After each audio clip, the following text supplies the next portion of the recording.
మిత్రులందరికీ నమస్కారం. భక్తి పథం 6457 ఛానల్‌కు స్వాగతం.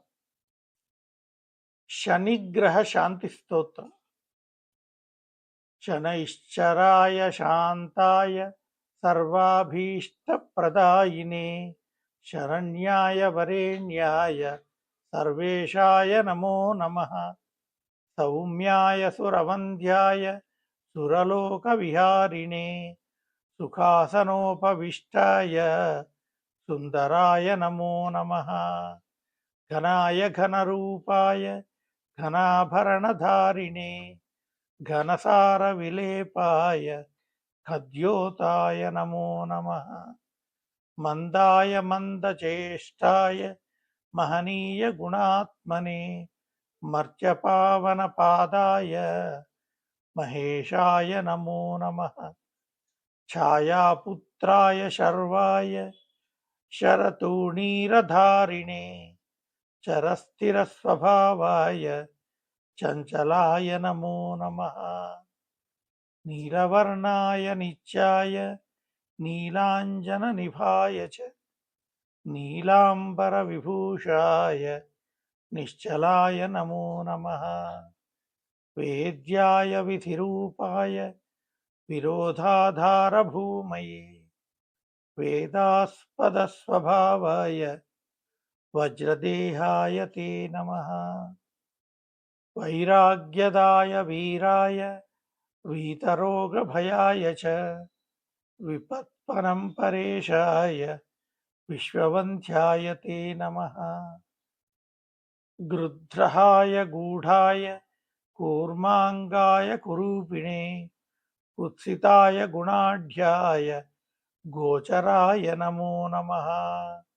అవిద్యామూలనాశాయ విద్యాస్వరూపిణే ఆయుష్యకారణాయ పద్ధత్రే తస్మై నమో నమః. విష్ణుభక్తాయ వశినే వివిధాగమవేదినే విధిస్తుత్యాయ వంద్యాయ విరూపాక్షాయ తే నమః. వరిష్ఠాయ గరిష్ఠాయ వజ్రాంకుశధరాయ చ వరదాభయహస్తాయ వామనాయ నమో నమః. జ్యేష్ఠాపత్నీ సమేతాయ శ్రేష్ఠాయామితభాషిణే కష్టౌఘనాశకర్యాయ పుష్టిదాయ నమో నమః. స్తుత్యాయ స్తోత్రగమ్యాయ భక్తవశ్యాయ భానవే భానుపుత్రాయ భవ్యాయ పావనాయ నమో నమః. ధనుర్మండల సంస్థాయ ధనదాయ ధనుష్మతే తనుప్రకాశదేహాయ తామసాయ నమో నమః. అశేషధనివంద్యాయ విశేషఫలదాయినే వశీకృతజనేశాయ పశూనాం పతయే నమః. ఖేచరాయ ఖగేశాయ ఘననీలాంబరాయ చ కాఠిన్యమానసాయార్య గుణస్తుత్యాయ తే నమః. నీలఛత్రాయ నిత్యాయ నిర్గుణాయ గుణాత్మనే నిరామయాయ నింద్యాయ వందనీయాయ తే నమః.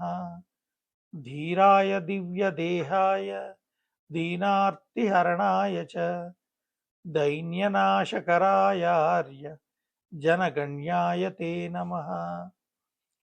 క్రూరాయ క్రూరచేష్టాయ కామక్రోధధరాయ చ కళత్రపుత్రశత్రుత్వ కారణాయ నమో నమః. పరిపోషితభక్తాయ పరభీతిహరాయ చ భక్తసంఘమనోభీష్ట ఫలదాయ నమో నమః. ఇతి శ్రీ శనైశ్చరాష్టోత్తర శతనామస్తోత్రం సంపూర్ణం. ఓం శనైశ్చరాయ నమః. ఓం తత్సత్. సర్వే జనాః సుఖినో భవంతు.